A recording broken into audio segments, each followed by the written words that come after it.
இந்த ஆண்டில் அதிகபட்சமாக இன்று 85 டிகிரி ஃபாரன்ஹீட் அளவிற்கு வெப்பம் பதிவாகி இருக்கிறது. அண்மை செய்தியாக பார்த்து வருகிறோம்.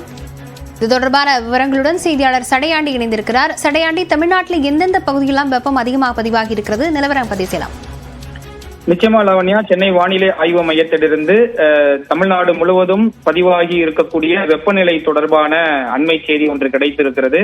அந்த வகையில் தமிழ்நாட்டில் கடந்த 24 மணி நேரத்தில் 15 இடங்களில் 100 டிகிரி ஃபாரன்ஹீட்டுக்கும் மேல் வெப்பமானது பதிவாகி இருக்கிறது.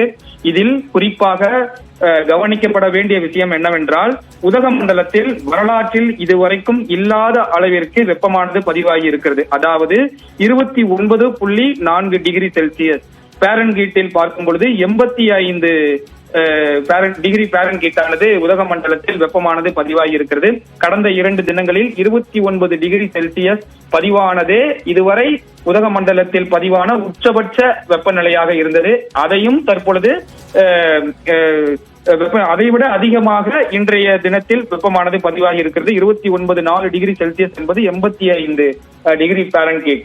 அதாவது சென்னையில் 36 டிகிரி 38 டிகிரி வெப்பம் எந்த அளவிற்கு தாக்கத்தை ஏற்படுத்துமோ அதற்கு நிகரான ஒரு தாக்கத்தை இந்த உதகமண்டலத்தில் பதிவாகி இருக்கக்கூடிய இந்த 29.4 டிகிரி வெப்பம் தாக்கத்தை ஏற்படுத்தும் என வானிலை ஆய்வாளர்கள் கருதுகிறார்கள்.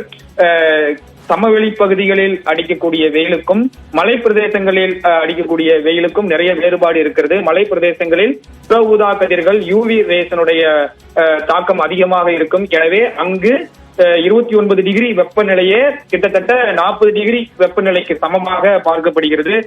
எனவே தொடர்ந்து உதகமண்டலத்தில் நாளுக்கு நாள் வெப்பமானது